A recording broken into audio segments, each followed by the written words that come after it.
उदयपुर की ताज़ा खबरों के लिए देखते रहें भारत न्यूज़ एक्सप्रेस।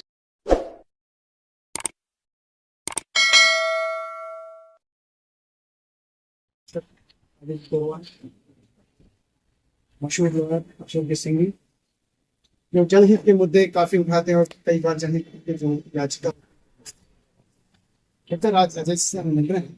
272 लाख का नेता उदयपुर में बहुत थॉट चल रहा है अभी, जिसको लेकर पिछले 8-9 साल से अजय जी तो काफी कुछ उन्होंने रिसर्च की। इस मुद्दे को लेकर आप ही सबसे पहले आए हैं तो कांग्रेस गवर्नमेंट के अंदर ही आपने इसको रखा, एसओजी का गठन किया गया, जांच जारी थी।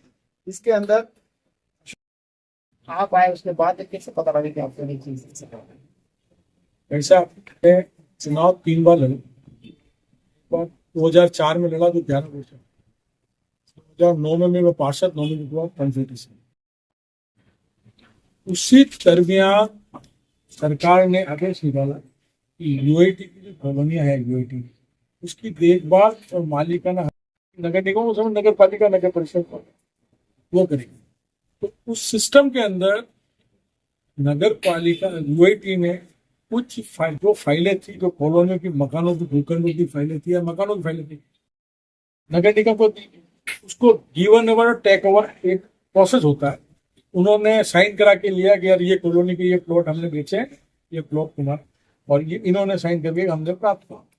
में जब ये कॉलोनियां घटी थी तो उसमें प्रीमियम प्लॉट हुआ करते थे, उसमें यूआईटी रोक लेती थी कि इसको अपन समय भविष्य में प्रीमियम पे रेट बेचेंगे। कॉर्नर प्लॉट होते ये होते थे। जब नगर निगम में कॉलोनी आ गई तो सारी कॉलोनियां नगर निगम में आ गई तो नगर निगम उसकी मालिक हुआ।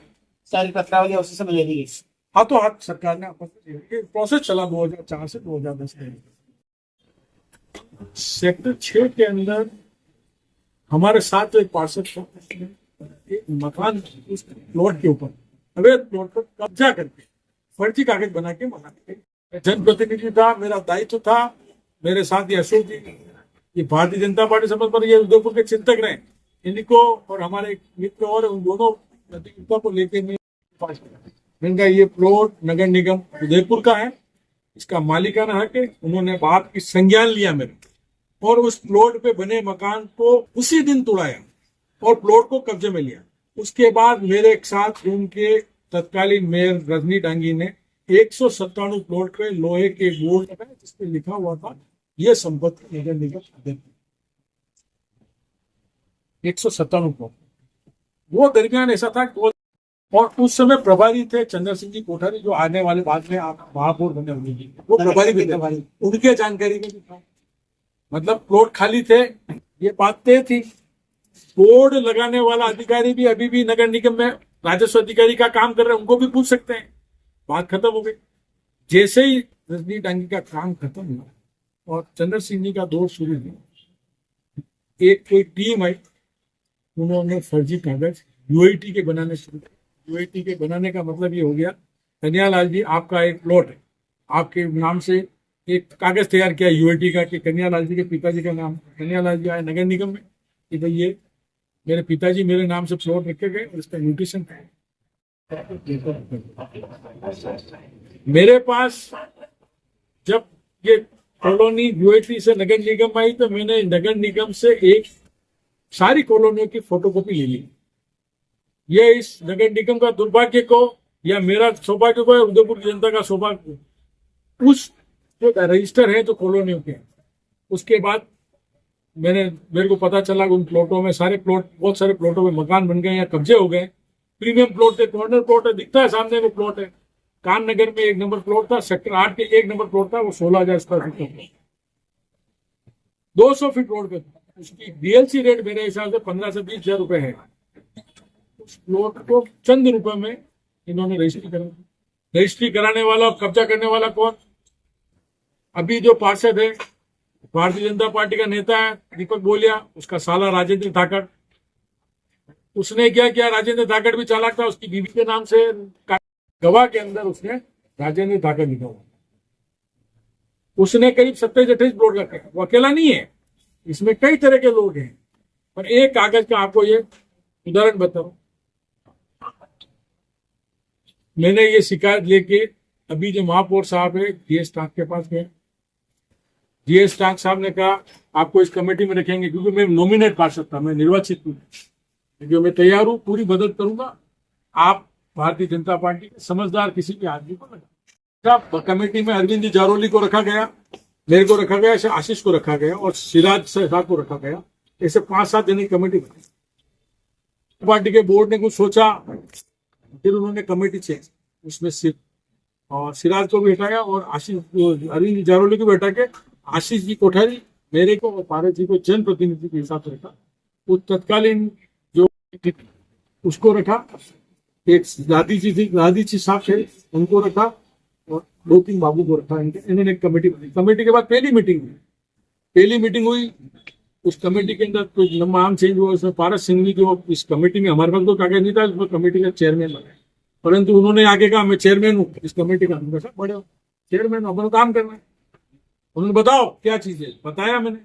सारी मीडिया को मैं साथ भेजा के हर मीटिंग को लाइव टेलीकास्ट कराया इस मामले में, और हर कागज को लेके गया। मैंने कहा साहब सबसे हो गए 5 प्लॉट के नंबर बताओ। मैंने कहा सेक्टर 11 में 746 है, सेक्टर 8 कान में 1 नंबर, और 6 सेक्टर 6 में तो ये प्लॉट इनके कागज मंगाए। उस समय तक तो उनके मन में भी कोई दुबाव ना थी। उन्होंने देखा उनका कुछ गड़बड़ नजर आ रहा, तो डीटीपी थी हमारी नीलम वर्मा, उनको कहा अगली बैठक में अपन वहां जाके स्पॉट पे देखेंगे क्या। स्पॉट पे देखा उन्होंने, 1 महीने बाद बोले, उसमें देखा, उनको पता चला बाकी में कुछ न कुछ।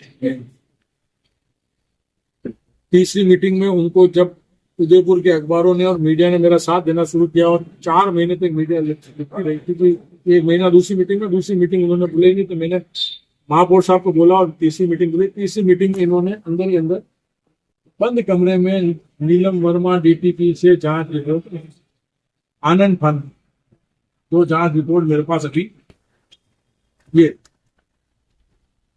सबसे बड़ी बात, इस जांच रिपोर्ट को मेरे को देखे कहते हैं कि हमारे तरफ से जांच होगी। आपके अलावा तो अन्य सदस्य इस समिति के अंदर है, कमेटी के अंदर भारतीय जनता पार्टी के थे हमेशा। उनके इसके अंदर जनप्रतिनिधि का साइन ही नहीं कराया, और ये साइन है इसमें नीलम वर्मा के साइन है, संदीप दादी के साइन है, और दीपिका मेनारे जो लीगल ऑफिसर उसके साइन है। ये उनके ओरिजिनल साइन है। यस, इसमें कोई सील वगैरह का प्रावधान नहीं होता है कि सील लगती है? ये जांच रिपोर्ट है ये उन्होंने दी है एसओजी के अंदर। जब इसके बाद आगे की कहानी बता रहा हूँ। आपने कोई ऑब्जेक्शन नहीं उठाया इसके ऊपर? पूरी मीडिया के अंदर उन्होंने तो खत्म कर दिया कि हमने कर दिया तीसरी मीटिंग में। अब क्या हुआ, इनसे गलती हो गई और तो इनको मिले, और 5733 भाई से आज 336 करोड़ का गड़बड़ हो गई इनसे। आनंद फानंद बनी। इन्होंने खुद ने माना है कि हमने 40 प्लॉट तो हमारे कब्जे पे, मतलब हमने, इन्होंने बोर्ड लगाए, और 41 प्लॉट को इन्होंने नोटिस दी। 81 प्लॉट तो ये मान रहे हैं, पर 157 जो प्लॉटों की आप बात बता रहे हैं, बिजली डाली थी इसमें, तो सारे के बोर्ड ये बोर्ड देखो, मेरी बात सुनो सर, समय पे महापौर चेंज होता रहता है। उस समय प्रभारी थे चंद्र सिंह जी कोठारी, नगर निगम उदयपुर, और महापौर थी रजनी डांगी का जाने वाला कार्यकाल, और मेरा ऐसा सोचना चंद्र सिंह जी के आने वाला काल। ये सारे प्लॉट का जो लफड़ा हुआ है वो सिर्फ 2015 से 16 के बीच में हुआ, जब आयुक्त उदयपुर हिम्मत सिंह बारक, आयुक्त को ये मालूम था क्योंकि वो कब्जा हटाया था हमने, आयुक्त को मालूम था ये माल पड़ा। अच्छा, अकेला आयुक्त नहीं है इसके अंदर नगर निगम के बहुत सारे कर्मचारी भी। हमारी बात चलती रही, हम उदयपुर के कई जनप्रतिनिधियों से भी मिला, उन्होंने कहा यार आप कोई कहता है एसीबी में करा, फिर हमने ये तय किया, हमारी जो कोर कमेटी मैंने बना रखी थी उसमें ये सब जनों ने तय किया कि हम एसओजी में मुकदमा दर्ज करें। मेरे साथी के बेटे साथ इन्होंने मेरी बहुत जबरदस्त मेहनत की, और इन्होंने सारे कागज बनवाए। लीगल जनप्रतिनिधि राजनीतिक आदमी है, लीगल कागज तैयार किए, हम एसओजी में जाकर एसओजी मुकदमा दर्ज कराया। और सेकेंड डे यहाँ पे अशोक चौहान जो तत्कालीन मुख्यमंत्री थे वो है, तो कांग्रेस को ले जाकर सर्किट हाउस में कागज दिए के साथ इस तरह का उद्योग मामला हुआ। कई मीडिया वाले के साथ थे, उनके कहने से अशोक गहलोत ने दूसरे एसओजी की टीम में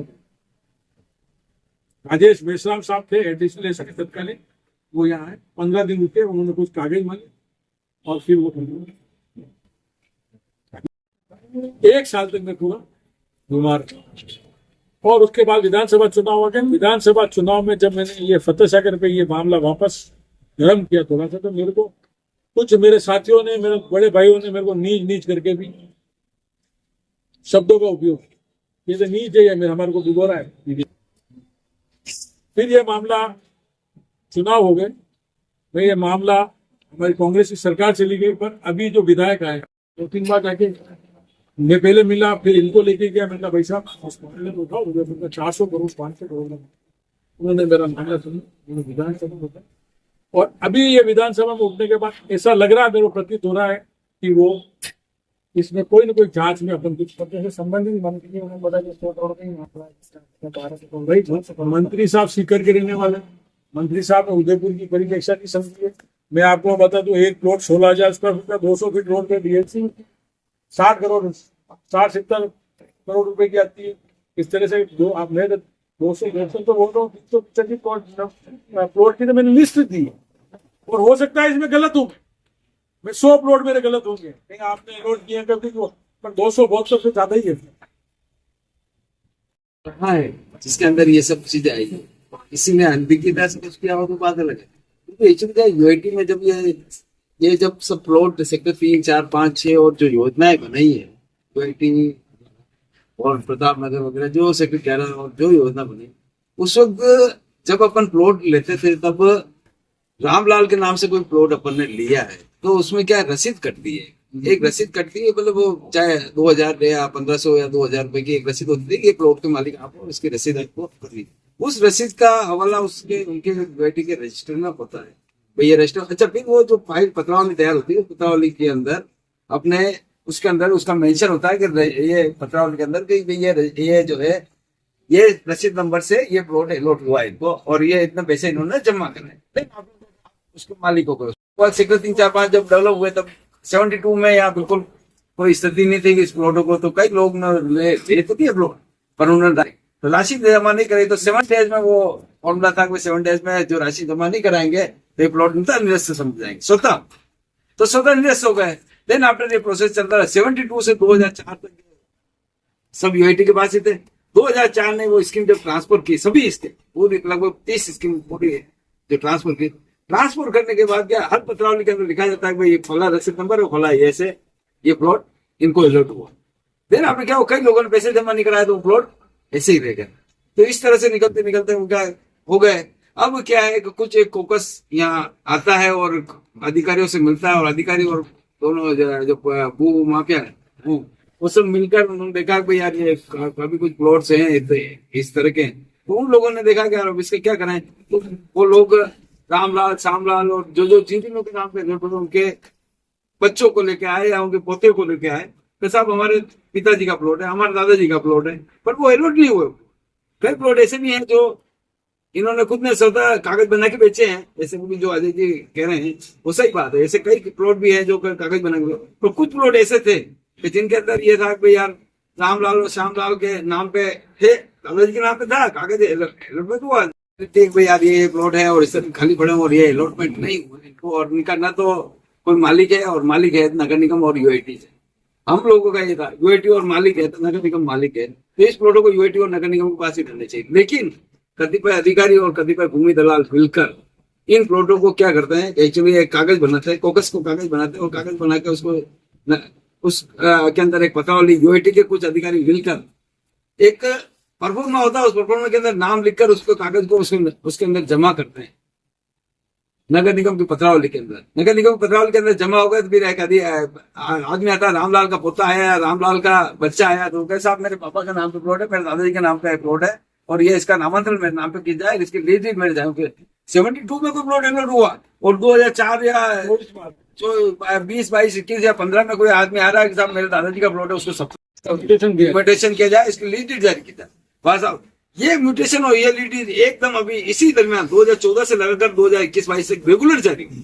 तो म्यूटेशन और लीड जारी हो गई साहब। म्यूटेशन लीड जारी होने के बाद फिर क्या है, अब कोकस को प्लॉट भी बेचने हैं, तो प्लॉट बेचने के लिए उन्होंने क्या किया, दलाल को किया। तो आप अगर मैं एक ऑनेस्ट आदमी हूँ, मेरे को कोई प्लॉट लेना है तो मेरे पास देखो इतना राशि होता नहीं है, तो मैं बैंक से लोन भी लेता हूँ और स्वाभाविक तौर से तो मैं गया साहब तो इन्होंने, मैंने भूमि दलाल से पूछा है, किसी पूछा कि साहब ये प्लॉट, तो साहब ये प्लॉट आप यूटी में नगर निगम में चेक कर लो, नगर निगम के पास इसके कागज है। मैं नगर निगम के पास कागज क्या है, नगर निगम ने कहा नहीं साहब ये प्लॉट वैलिड है, मैंने ये प्लॉट खरीदा। तो दोष किसका है भाई? आपने नामांतरण किस आधार पे किया? लीज डीड किस आधार पे की? नामांतरण और लीज डीड करने से पहले आपको रसीद, जब आप कह रहे हो कि आज इनकी रसीद नहीं है, इसके आधार पर इनको स्वतः निरस्त किया जाता है, तो रसीद नहीं है तो उस वक्त भी देख लेते ना आप कि जब आपके पास ये नामांतरण के लिए आया, क्योंकि आपके मन में करप्शन था, आपके मन में कुछ न कुछ था जिसके कारण आप चाहते थे कि प्लॉट का पैसा हमारे पास आवे, तो उन्होंने कुछ भ्रष्टाचार करके ये पैसा तो ले लिया और लेकर अपने जेब में भर लिया और वो प्लॉटों को बिका दिया। पर उस पैसे का क्या हुआ है, इसका क्या क्या अधिकारी के इसके अंदर ये क्या बंदरबांट है? मैं आपको जवाब देता हूँ। आपने भी अखबारों में एक किस्सा सुन रहे होंगे कि यूआईटी ने केस कर रखा फर्जी पट्टों का, और अम्मा माता के थाना एसएचओ साहब उसका इंटरोगेट कर रहे हैं। बंद आदमी आज भी उस आदमी को इंटरोगेट कर लो ना, ये उसी आदमी को चुप हो रही है। मैं बता दूं सिस्टम में कहाँ चुप हो रही है आपको इसका किस्सा। आज 5 तरह की गैंग काम करती है। एक गैंग काम करती है वो माफिया की गैंग है, गैंग इसलिए कह रहा हूँ अपराधी है। एक तो नगर निगम से कागज बनाने की प्रक्रिया में क्या होता है, सबसे पहले बड़े अधिकारी से सौदा कर लेते हैं। आप जो कह रहे हो पैसे की बात, बिना अधिकारी के से तो काम होगा ही नहीं। अधिकारी कहता है साहब सबसे पहले आएंगे लोअर स्टेज पे, लोअर स्टेज पे क्या करेंगे, जो कागज उसने 72 में कागज का अलॉटमेंट का कागज है वो टेक ओवर गिव ओवर जो रजिस्टर उसमें लिखना पड़ेगा नाम कि अजय पोरवाल, उस फॉर्मेलिटी के अंदर लिखना पड़ेगा, तो वो प्लॉट कागज वहां लगाते हैं। उस लगाने का कागज जो सबसे लोअर सबसे छोटा आदमी वो 6 बजे के बाद उस फाइल में उस बस्ते बने हुए नगर निगम, उस बस्ते के रजिस्टर में नाम लिखते हैं, रजिस्टर में लिखते हैं अजय पोरवाल 101 नंबर प्लॉट और वो कागज है। वो आदमी म्यूटेशन के लिए फाइल लगाएगा, फिर बाबू के पास आती है फाइल, बाबू क्या करता है, मार्क करता है महापौर को, इसको कमिश्नर लिखेगा उसको इस फाइल को चेक कीजिए। फिर चेक कैसे की जाएगी, बाबू के पास वापस आएगी, तो उसमें चेक किया जाएगा कि भाई अपने पास प्लॉट खाली है कि नहीं है, वो देखेगा रजिस्टर में यस, उस बाबू का भी शिक्षा पाती सब हो गई है वहां पर, बाबू कहेगा यस सब खाली है, फिर वो रिपोर्ट करेगा चाहिए को देख के आओ खाली है प्लॉट है नहीं मौके पे, वो भी उसकी रिपोर्ट दे देगा और फिर वो वापस जाएगा साहब खाली है प्लॉट बिल्कुल सही है, प्लॉट का इसका बिल्कुल सही। मेरा तो ये कहने का तो मतलब था, मैं जो जानना चाह रहा हूँ कि तो निगम के अंदर जो पैसा जमा हो रहा है और जो रेट वहाँ की चल रही है, इसके बीच का जो खेल है वो खेल पैसा जमा नहीं हुआ है, पैसा जमा नहीं होता है, म्यूटेशन होता है। म्यूटेशन म्यूटेशन का पैसा बहुत नॉमिनल है। भाई मेरे पिताजी मेरे को चीज मेरे नाम से करा ना, उसका पैसा नॉमिनल है, डीएलसी रेट से पैसा नहीं है। भाई मान लिया 5,000 50,000 रुपए जमा करा देगा, मान ले जाए प्लॉट है 1 करोड़ या 50 लाख 80 लाख का कोई प्लॉट है, 80 लाख में से म्यूटेशन और नामांकन करने में कितना पैसा लगेगा? मामूली देता हूँ 10,000 20,000 30,000 40,000 मैक्सिमम साइड 50,000 मैक्सिमम साइड मान लो, किसी दलाल को भी देना पड़ेगा क्योंकि इसमें इन्वॉल्व सभी अधिकारी भी है और कर्मचारी भी है और चेन है पूरी, तो वो चेन क्या करती है, वो पैसा बढ़ता। तो फिर ये जब प्लॉट अगर जो 1 करोड़ का या 50 70 80 लाख का, 1 करोड़ का अगर कोई प्लॉट है तो 20 30 लाख 40 लाख रुपए मैं अधिकारी को भी दूंगा, भूमाफिया को भी दूंगा, वो उनके नाम पे सब पे वो जिन्हें कागज तैयार हो गए, जिन्हें कागज तैयार होने के बाद फिर सबको नॉलेज में आ गया तो वो प्लॉट बिकता है कितने में, 1 करोड़ रुपए खरीद लिया वो प्लॉट और उसके तो पैसे जमा हो गए, लेकिन अल्टीमेटली वो है तो कागज भर दिए। आज के दिन में वो प्लॉट बेच सकता है क्योंकि नगर निगम, अच्छा फिर नगर निगम ने जांच समिति गठित कर दी, जांच समिति गठित करने के पश्चात जब जांच समिति गठित ही हो गई और आपने 81 प्लॉटों को मान लिया, तो आपने पोजीशन तो लिया।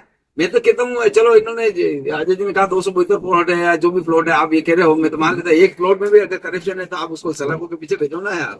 मैं तो कहता हूँ 1 प्लॉट है, 1 प्लॉट के अंदर अगर करप्शन हुआ है तो सलाखों के पीछे भेजो, इतनी जरूरत कहाँ है आपको, इंक्वायरी करने की क्या दिक्कत है जब आपको पता है कि ये सब फर्जी है और सब तो पट्टों के नाम फर्जी है, पट्टों के अंदर फर्जी है, पोजीशन आपने लिया है प्लॉटों का, फिर आप कह रहे हो भाई हमारा कोई व्यक्तिगत कोई इसमें ये थोड़ी है क्या। हम चाहते हैं कि प्रशासन के जो दायित्वों की कमी है ना लोगों के अंदर, वो दायित्व पूरा होना चाहिए। भाई यार कि इस तरह से करप्शन कर रहा है आदमी और आराम से फ्री होकर घूम रहा है, ये कैसे हो सकता है। भारत साहब जब थे बताने भारत सिद्धार्थ सिन्हा उसके बाद एक आशिक आए थे, तो उनके समय में भी ये ऐसा देखो मैं आपको कहता हूँ मेजर काम हुआ भारत से,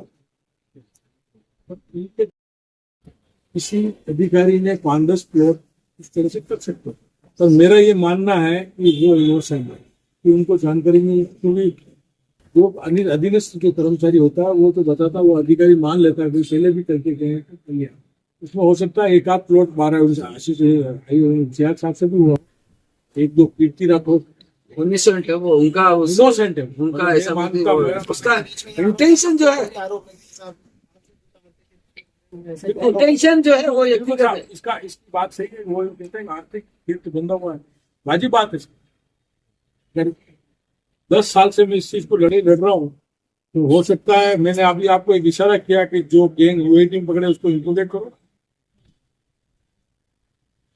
मैं पहला आपको बता रहा हूँ, पर इस बात पे मैं आपको इस शहर के विधायक में कांग्रेसी पार्षद होते हुए इस शहर के कांग्रेस अभी जो विधायक है भारतीय जनता पार्टी के तारा चंद, उनको धन्यवाद।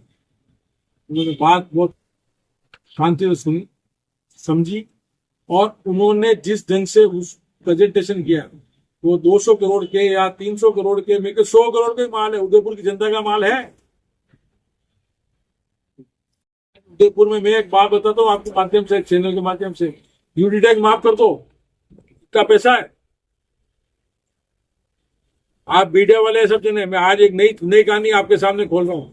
मेनारिया गेस्ट हाउस के सामने एक प्लॉट खाली था, राम निवास जी ने खुलवाया था, और नगर निगम का प्लॉट, यूआईटी का प्लॉट था, पर नगर निगम का क्षेत्र, सबको ध्यान है, सबने खोला। आज वो प्लॉट बाजार में बिकने लगे, उसका पट्टा बन गया है। आज इस 272 के अलग बता रहा हूँ, 10,000 स्क्वायर फीट का प्लॉट है। मेरे हिसाब से आज की तारीख में 26,000 रुपए, 25,000 रुपए रेट होता है। तो अपन ये माना कि 5 साल तक घूमा है, नहीं उसके बाद भी भू माफिया मतलब सुधर नहीं रहे हैं। बिल्कुल सर, अब आज भी नहीं सुधर रहे हैं, आज भी वही काम चल रहा है, पर अब उनका तरीका यूआईटी में हो गया है, यूआईटी के माध्यम से वो ले रहे हैं। ये जो 81 प्लॉट अभी जिसको निगम ने माना है, एक तो 40 प्लॉट लगे, 41 प्लॉट जिनके ऊपर बोर्ड लगे हुए, ऐसा करके बता रहे हैं, वो 81 प्लॉट के ऊपर ही आप कार्रवाई की मांग कर रहे हैं, जो 272 प्लॉट से मैं 385 प्लॉट की न्यायिक जांच मांग रहा हूँ। हो सकता है उसमें 100 प्लॉट मेरे में गलत हूँ, पर हर प्लॉट, जब मैंने नंबर दे दिया आपको, 101 नंबर दिया, कागज ना, उसको मालिक को बुलाओ ना। मैं हो सकता है गलत हूँ, पर कागज मांगने में और जांच करने में कोई फर्क नहीं पड़ रहा है। जो सही होगा वो सही सामने आएगा। हम ये अशोक जी साथ में, मेरे साथ एक पत्रकार थे उदयपुर के मीडिया जगत के, बहुत बड़ा पत्रकार, हम एक सेक्टर 6 में घूम रहे थे, एक जने का जिस चीज जगह एक मकान तोड़ा, हम चले गए, मैं यार ये प्लॉट तो मेरे सामने टूटा, तो आज नीचे उतर गया, भाई साहब मेरे को मंडी में मैंने जो मकान मेरा तोड़ा रास्ता लिया, उसके एवज में मेरे को दिया। ये बात अशोक जी बात सही कह रहे हैं, एक करप्शन 1 रुपए का हो, 1 लाख का हो, 100 करोड़ का हो, अपराधी उतनी की सजा मिलनी चाहिए। भ्रष्टाचार तो भ्रष्टाचार, वही सजा, वही कानून, वही धारा है उसके ऊपर रही जो भ्रष्टाचार मिले। 100% वही लगना आप आर्थिक आरोप की आप लगा रहे हो, बात सही है।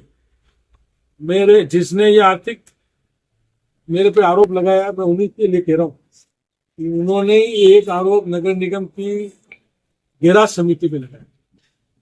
मैं जब नॉमिनेट पार्षद, उन्होंने कहा यार मोटरसाइकिल के नंबर से कचरे के बिल पास हो, उन्होंने ही लगाया, ऐसे ही आरोप लगाया उन्होंने, और उनको पता चला कि यार मेरी कमेटी के लोग ये सब मिल गए,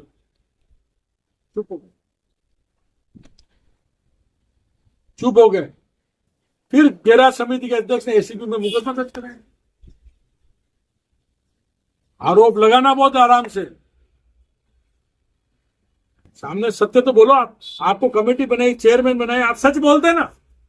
आपने जांच रिपोर्ट बताई तो कमेटी के मेंबर को बताना चाहिए था, जनप्रतिनिधि को, कमेटी में हम रिपोर्ट बनाना। बंद कमरे, उसने एसओजी में बयान दिया है नीलम वर्मा जी कि मेरे को बंद कमरे के अंदर जांच रिपोर्ट बनाने के लिए कहा। सिर्फ एक लेडी दीपिका मेनारिया ने मना कर दिया है, और संदीप दादी ने मना कर दिया कि हमको जांच रिपोर्ट बनाई, हमारी कोई भूमिका। आप इसके अंदर जैसा भी आप बता रहे हैं कि आपकी इतनी मेहनत, इतने सालों से आप लगे हुए हैं, आपको एक कमेटी बना के उसको पकड़ना, उसके बावजूद भी ये भ्रष्टाचार लूट ले रहा है और ये निरंतर चलता जा रहा है, तो आपने इसके बारे में क्या सोचा? आप आगे क्या जब तक सरकार इन अपराधियों को सजा नहीं देगी, जिन्होंने भूखंड लिए उनके भूखंड प्राप्त वापस नहीं लेगी, लोगों के अंदर डर नहीं बैठेगा कि हम बेईमानी का माल खरीदना बंद करेंगे, अपने आप ही रुक जाएगी। ये 272 प्लॉट में अगर 50 जने को नुकसान होगा, ये बात सही, वो इनोसेंट भी है, उनके नुकसान होगा तो 200 दूसरे नहीं करेंगे। आने वाले भविष्य में ये काम तो इसमें नहीं हुआ, सरकार का माल रुके। मैं को बता दूं आज की तारीख में कितना भ्रष्टाचार हो, एजेंसियां जिस तरह से काम कर रही है, और एजेंसियों पे मॉनिटरिंग हुई। मैं आपको बता दूं, 6 बोर्ड हो गए, जनता एक ही पार्टी को कर रही है। अगर एक पार्टी बदलती रहती ना, मैं ये नहीं कह रहा हूँ कि एक पार्टी आवे, एक पार्टी एक बार आवे, एक पार्टी आवे, तो दोनों के काम पे मॉनिटरिंग होगी। जैसे राजस्थान में सरकार राजस्थान सरकार आप भी अशोक जी इसके बारे में आप बताएं कि जैसे आप अभी निरंतर चलते जा रहे हैं। मैं भी आपसे एक चीज जानना चाह रहा हूँ कि जो आप एक अधिवक्ता के तौर पर आप मुझे बताएं, पार्टी पॉलिटिक्स इसके अंदर नहीं, आप बतौर अधिवक्ता बताएं कि इसेंशियल चीजें जब आप देखते हैं कि जनता का हक मारा जा रहा है और इन्हीं सरकारों के द्वारा जो काफी लंबे टाइम से 5 वोट हो गए हैं, उसके अंदर उन्होंने अपने भ्रष्टाचार अपना भारी लेवल पे प्लेट जमा लिया और उज्जवल रूप ले लिया उसको, और किसी तरह की इन राजनेताओं को कोई चिंता नहीं। उसके अंदर जनता के लिए आप किस सबसे सख्त कदम अपनाने के आपने मानसिकता बना रखी है, किस लेवल तक आप जाना का मानस बना सकते हैं? इसमें देखो आप जो विषय उठा रहे हैं, राजनेताओं को भी तकलीफ है, काफी कुछ राजनेताओं को तकलीफ है। मैंने इस मामले में हम लोगों ने कटरिया साहब से भी बात की थी, गुलाजी साहब से, राज्यपाल महोदय से। उन्होंने कहा भाई जो जिसने अपराध किया वो सलाख के पीछे जाएगा, चाहे कोई भी हो, चाहे मेरा सगा भाई भी हो। उन्होंने हमेशा ये कहा और हमेशा वो करेक्टर के प्रति उनका यूं इसके प्रति वो राय, मैंने जब भी उनसे संपर्क किया तब तक उन्होंने कहा अशोक जी देखो इसको पूरा विषय को चलाना चाहिए, इसको करना चाहिए। जो 3 से लगाकर 11 तक में जांच कराने में कितनी देर लगेगी आपको? एक घर में जाके जांच करा लो, कागज पेपर सामने आ जाएंगे आपके, ये गारंटी है। तो आप जांच करवा के देख लो, पर जांच आप क्यों नहीं कराना चाहते हो? आपको पता है आपके मन में कोर्ट है, मन में चोर है, तो कहीं कोई गड़बड़ हो सकती है। और वैसे आज की तारीख में भारतीय जनता पार्टी का जो बोर्ड है, भारतीय जनता पार्टी बोर्ड इसके पक्ष में है, तो इंक्वायरी खुले, इंक्वायरी हो और चोर सलाखों के पीछे जाए। अब भारतीय जनता पार्टी इसके पक्ष में कतई नहीं है कि चोर को बचाने के पक्ष में कोई किसी प्रकार का कोई अधिकारी, क्योंकि पैसा इसमें केवल मात्र प्रतिनिधि के, जनप्रतिनिधि के कोई हस्ताक्षर नहीं होते हैं। हस्ताक्षर जो होते हैं वो होते हैं अधिकारियों के, और अधिकारियों की मिलीभगत से ही काम हो सकता है। जनप्रतिनिधियों के, अगर जनप्रतिनिधि को प्रेशर भी करता है मान लो, तो अधिकारी मना कर दे तो कोई होता है क्या? कोई प्रेशर हो सकता है क्या? नहीं हो सकता किसी हालत में, क्योंकि साइन अधिकारी के होते हैं, पट्टे पे साइन अधिकारी होते हैं, नाम पे अधिकारी के होते हैं, डीड पे साइन अधिकारी के होते हैं, तो साइन तो उनके होते हैं। कई अधिकारी हैं इस नगर निगम में भी जो मना कर देते हैं किसी बार मैं नहीं करूंगा हस्ताक्षर इस पत्रावली में। इसीलिए क्या है कि हम लोग इसके पक्ष में करते हैं, जो भी है सलाखों के पीछे जाए। और हमारा एक निवेदन तो कुल मिला के प्रशासनिक कमी की गलती नहीं हो, लाइबिलिटी तय हो, हर आयुक्त की एक लाइबिलिटी तय हो गया। इस तरह से भ्रष्टाचार कर रहे हैं और कोई लाइबिलिटी तय नहीं है अपनी, ये तो कैसे चलेगा? करोड़ों रुपए घोटाले आज भी हो रहे हैं। यूआईटी अपने प्लॉट क्यों नहीं देख रही? देवस्थान अपने प्लॉट क्यों नहीं देख रहा? नगर निगम अपने प्लॉट क्यों नहीं देख रहा? भाई अपने प्लॉट लेके वैसे लो ना यार। भाई किसी अजय जी का लेना देना क्या? अजय जी लड़ेंगे क्या उसके लिए? या 101 कोई और लड़ी लड़ेगा क्या?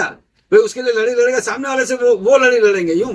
भाई आपके प्लॉट है, आप जब करोड़ों अरबों रुपए के प्लॉट पड़े हुए हैं तो उनके लेकर पैसे, लेकिन आप वो घर भी करो, तो उसके लिए लड़ाई लड़नी पड़ेगी क्या किसी व्यक्ति को? तो गलत है। इसीलिए आप नगर निगम, यूआईटी और एक एजेंसियां है, ये स्वयं लड़ाई लड़े और हमारा सहयोग करे साथ में। जैसा आप ये गलत हुआ है तो हम आपके साथ हैं और इंक्वायरी करा के सब प्लॉटों को व्यवस्थित करें। मैं आपके चैनल के माध्यम से एक बात और कहना चाहूँ, यूआईटी को, यूआईटी में प्लॉटों की हेराफेरी, प्लान किस तरह से पास होता है और पट्टे किस तरह से दिए जाते हैं, उनको चेता रहा हूँ कि किसी दिन हमारे जैसा जनप्रतिनिधि तो पैदा हो जाएगा तो जो अधिकारी उन पट्टों पे साइन कर रहा है उसको जेल कर। ऐसे कई प्रूफ है मेरे पास। इसमें प्लान 17,000 स्क्वायर फीट का पास हुआ, पट्टा उनको 30,000 स्क्वायर फीट का। तो मेरा आपके चैनल के माध्यम से कह रहा हूँ, नगर निगम को तो हमने उदयपुर की जनता को बता दिया। जिस दिन यूआईटी में चले गए, यूआईटी के अधिकारियों की नींद उड़ गई। इसलिए आपके चैनल के माध्यम से कहता हूँ, थोड़ा ईमानदारी से काम करो, उदयपुर शहर के लिए काम करो। और उदयपुर शहर बहुत खूबसूरत है, इसके विकास में और इसको मेंटेन करने के लिए काम करो। आपके चैनल से नसीब के अंदर एक करोड़ डाली थी, जिसके अंदर सारा चीजें पड़ोसी से बैठेंगे। उस मामले को भी आपने उदयपुर के अंदर सबसे पहले आपने उठाया और उस चीज को दिखाया। ऐसे अधिवक्ता हमारे साथ, तो उदयपुर की जनहित याचिका को कोई भी जाता है उसकी बहुत कॉपरेट है। और आज अजय जी हैं, कई वर्षों से हम जानते हैं, अजय जी हमारे पुराने मित्र हैं। इस चीज को लेकर, उदयपुर की जनता के हित को लेकर, उदयपुर की जो डेमोग्राफी चेंज हुई है, इसको लेकर आपने जो बताया, जिस तरह आपने आंदोलन किया, हर आदमी के चेहरे पे, हर आदमी के मुंह पे 272 वोट, 272। आज जनप्रतिनिधि कहीं जाएगा, अगर वोटिंग अभी आने वाला निगम के चुनाव, उसमें जाकर हर आदमी इस सवाल 272 क्या करेगा? उस समय राजनीतिक व्यक्ति क्या जवाब? ये भविष्य के गर्त में है। आज की इस चर्चा के लिए हमारे मेहमानों को बहुत बहुत स्वागत, जो है पता रहता समय दिए हैं। मेरे कैमरामैन उमेश जी, भटनागर साहब, सतीश जी, इन सबका भी बहुत ही धन्यवाद। हिमांशु जी हमारे यहाँ, माफिक साहब, ये सभी ने इसको किया है। और मेरे एक ही छोटे से फोन पे मैंने एकदम आगे अगले में तैयार है। अशोक जी से आज अचानक बाद मैंने प्रोग्राम कर रहे हैं आना है, आपने भी हाँ किया और आप आया, भैया निकल भैया वही हम आगे और कई मुद्दे से उठा देंगे। आपका बहुत बहुत धन्यवाद। धन्यवाद जी, आपका भी धन्यवाद उमेश जी, और आप सब लोगों का भी बहुत